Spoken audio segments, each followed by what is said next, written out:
today in Rich in Relationship. We're going to talk about what to do when you feel like you and your partner just aren't seeing the future the same way. It is the nature of human beings, healthy human beings, to change and grow. Relationships grow stale when their shared vision that once united you stops evolving. The truth is that as we evolve and grow as individuals, the shared vision does too. The true purpose of the relationship is to help us to grow and develop individually so that we can become completely self-realized best selves. Welcome to another episode of Rich in Relationship. I'm your host, Rich Heller, and today we're talking about the life we planned versus the life we have, how to realign your shared vision. And this is a universal challenge. Universal because, let's start from the beginning. Two people get married, they have a vision for their future. We're going to live here, we're going to spend the rest of our life here, our kids are going to go to college, we're going to have this job, that job. But what happens? It is the nature of human beings, healthy human beings, to change and grow. And as we change and grow, sometimes our idea of where we're going to land at certain times in our lives changes. Or another thing that can happen is sometimes we get distracted by the things of the world, right? We create a vision with our partner for our family, a relationship vision, but we get distracted by, wow, look at what Chuck's got. I want what Chuck has. Or, wow, Jennifer just got the most amazing data. And those things can sidetrack us from our true vision for our family, what is truly best for us. Sometimes we get sidetracked by societal discussions like, oh my God, my kid's going to go to pre-K, and if they don't go to the right pre-K, they won't go to the right college. When in fact, as they grow and develop, may not want to go to the right college at all, right? We get hooked into a societal conversation about what's right and what's best, instead of a conversation generated by the needs of our children, by their innate skills and their own desires and abilities. John says we've hit all our goals, the house, the jobs, the kids, but lately it feels like we're living someone else's plan. My wife says we've changed, and I don't know what that means. How do you know when it's time to redefine what you're working toward? Well, John, this is the time. When you've got the house, you've got the job, you've got everything, and it feels like you're living someone else's plan, that's it. I went through that myself about 8 years ago. I had the house and the wife and the car. Is this my beautiful house? Is this my beautiful wife? How did I get here? To quote the Talking Heads. John, that's right where you are now. And it's time to take a really close look. And I'm going to tell you this. The answer is not to eject your wife, though a lot of times we think that. We think, oh my God, I'm 48, 58, whatever. And you know what? When I go to work, my secretary is interested in me. What am I doing with this woman who I'm living a really unhappy life with? Maybe we think that. Or maybe we think, oh, it's time to get a bigger, better house that will make me feel more, whatever. It's not about that stuff.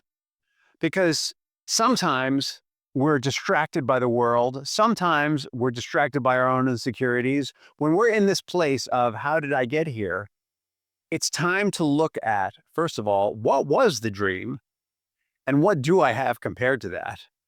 And maybe something shifted for both of us, individually and as a couple. And it's an important conversation because the dream you start with isn't always the one you're going to end with. Relationships grow stale when their shared vision that once united you stops evolving. The truth is that as we evolve and grow as individuals, the shared vision does too. Sometimes we get into relationships and have stuff about money. Oh, I can't have more than a certain amount of money because then I'll become someone I don't want to be. Because I have ideas about what kind of people have a lot of money. People who have a lot of money because they're screwing other people, and I don't want to be one of those people. Well, that isn't necessarily so. It's a great societal bias about the wealthy, but it isn't necessarily so. And we have that stuff, and our partner's reaching for it, and we're not. It can feel very discordant. So sometimes we need to work through our own stuff. Sometimes we have a lot of stuff. We have a lot of the things that wealth bring. In this country, that's pretty easy. We're a very wealthy nation. There are people living on food stamps who are living better than 80% of the people around the world. We're a very wealthy nation. Sometimes we have all those things. And like John, we're not sure why we're satisfied. Excuse me, we're not sure why we're not satisfied. What's missing on the inside? When we feel that way, it's often because we've come out of alignment with our own sense of purpose. And when the relationship feels like that, it's because we've lost vision for what the purpose of the relationship is. We think the purpose of the relationship is to compete effectively so that our children have the future that they need, want, and deserve. And while that's true, that's a sub-purpose. The true purpose of the relationship is to help us to grow and develop individually so that we can become completely self-realized, best selves, in touch with our inner divinity human beings, so in touch with it that we share in the experience together, so nurturing the relationship that the relationship is taking care of us. So feeding into the relationship that when the going gets tough, we feel carried. So feeding into the relationship that when it's quiet, we know we're not alone. And some of you are living with other people who are your partners. And I know you feel alone. I know you do. I've been there. And many, many, many of my clients have been there. And I'm here to tell you, you don't have to be alone. And it doesn't mean getting rid of the person you're with. It means finding out why. What is it that's driving me to feel alone? And how do we change our relationship so that we start to come together again? Because deep down, you had a dream. And the dream wasn't about the car or the house, or even where your kids go to college. The dream was about being happy and fulfilled. Fulfilled means aware of your purpose as individuals, as couples, as a family, you have a purpose. Brad and Gwen, who you may have heard about last episode, they had a little emotional imbalance where Brad wasn't fully emotionally present. Well, they had repaired a lot of these patterns. Brad had learned more greater and greater emotional fluency, we call it here. Emotional intelligence is almost like it's a misnomer. It implies that we can intelligently be emotional, but really emotional intelligence is about knowing your feelings, knowing how to express them, and knowing how to connect emotionally with others. Brad was becoming more emotionally intelligent, or in the lingo, jargon of rich relationship, emotionally fluent. Brad, much like John, said, I love our life. I feel so much closer to Gwen, but something's missing. I don't feel like I'm really alive. When we first fell in love and first got married and when we first had those kids, it was incredible. I feel like something's missing. And Gwen said, I love our life, but I feel like Brad and I are having such a hard time staying connected. We're getting connected now, but we're having a hard time staying connected. The routines that once felt secure just felt meaningless. They both wanted a revival, a relationship revival. In religious circles, a revival means a spirit comes in and fills you up so much that you can't repress it. You're so overwhelmed with the spirit of holiness, with connection to divinity that you can't repress it. Brad wanted that, and Gwen wanted that for their relationship. They just didn't know it. Something was missing. The tension showed up in small ways.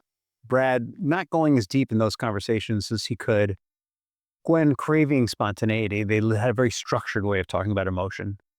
Brad was a very structured guy, and he took the lead in their emotional relationship by having regular talks at regular times, and he followed a regular cadence of conversation. There weren't a lot of openings there. Gwen started to explore travel and personal growth accounts online, and she figured out, you know what? I love Brad.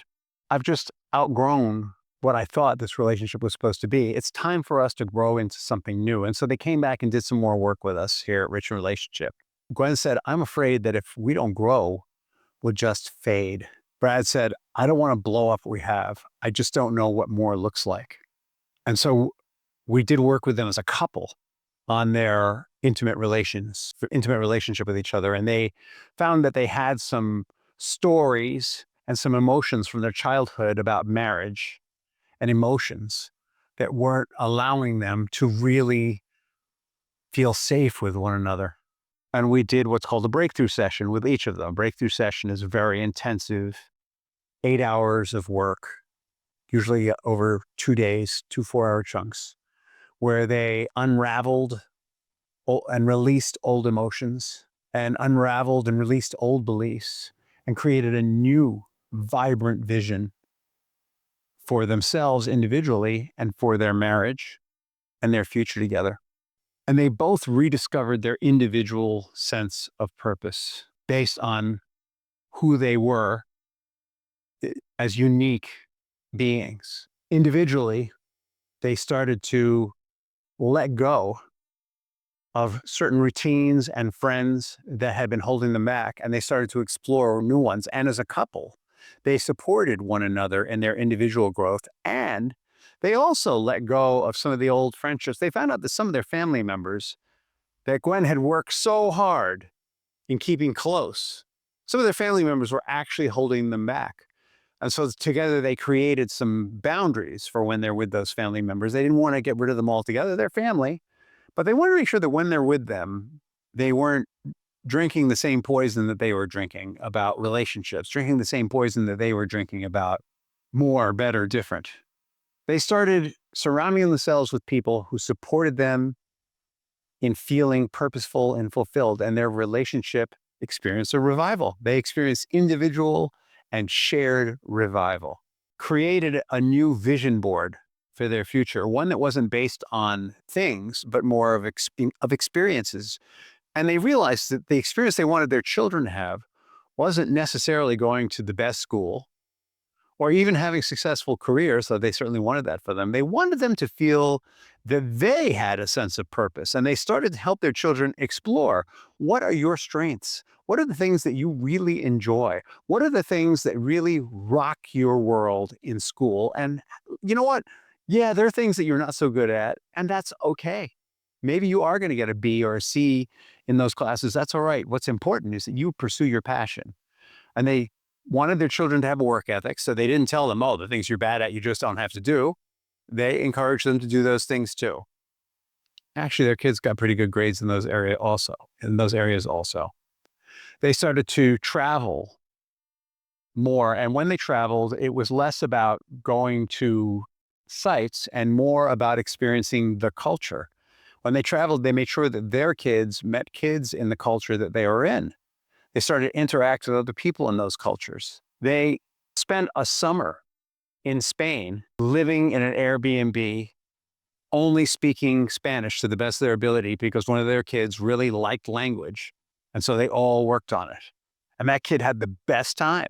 And they had the best time, and they did not all learn Spanish perfectly. Like, it's not like that. It was that they were all in it together, trying something new, trying something different. And yeah, they went to some museums too. They got involved in charity project work together as a family. They went to soup kitchens for Thanksgiving. Their family culture modeled purpose rather than perfection. We introduced them to the 4 pillars framework: provision, presence, partnership, and purpose, to set up some tangible steps for them. And in that framework, they established where each paycheck was going to go in terms of provision, in terms of presence and partnership and purpose. And part of purpose was making sure there was money for college. And part of purpose was making sure that there was money for an emergency and that there was retirement money, things that they hadn't been doing very well. But part of presence was making sure that when they spent money, that it was being spent on the kind of experience they all wanted to have together. And sometimes on the kind of experience they wanted to have as individuals. It wasn't all us, us, us. There was some me, me, me in there too. It's important for us as individuals to explore on our own and then come back to our family pack with what we've learned and share it. They simplified their finances. They scheduled quarterly vision reviews to see how they were doing. And sometimes they adjusted their vision in those reviews. They were like, you know what? We weren't really looking for a lake house. We were really looking for a beach house. Let's go look at some beach houses. They rotated leadership in different areas. Where Gwen had been learning about financial management from Brad, she started to take it over. And Brad took over jobs of Gwen's that she had done previously so that they started to know what it was like to walk in each other's shoes. Cross training is wise in business and in family. And this revival was pretty amazing. Like Brad and Gwen are still together today. They're moving on to the next step of their journey. Their kids are like moving on. The kid, basically, they're becoming empty nesters, and they have a whole vision for the next 30 years of their lives. I know a lot of you have kids who are going to be moving to the empty nest stage, and you don't know what's next. And I'm telling you, this is how to know what's next. And if you think what's next doesn't involve your partner, you might be making a big mistake because you've invested a lot of years in that partnership. There might be time and opportunity for revival, to revive the purpose. Growth replaced guilt. Values replaced logistics. Dreaming replaced drifting. Shared leadership replaced the old patterns where leadership was used as hostage taking. If you feel like the life you planned was right for who you were, but it doesn't feel right now, you might want a little help. We've got a free group, a relationship group called The Bridge. Go to richinrelationships.com. There's some great material there. If you want to talk to me about where you are and figure out what your next steps are, you get a free call over there in The Bridge. Go to richinrelationships.com now and find your next step. In the meantime, have an amazing day and a fantastic tomorrow.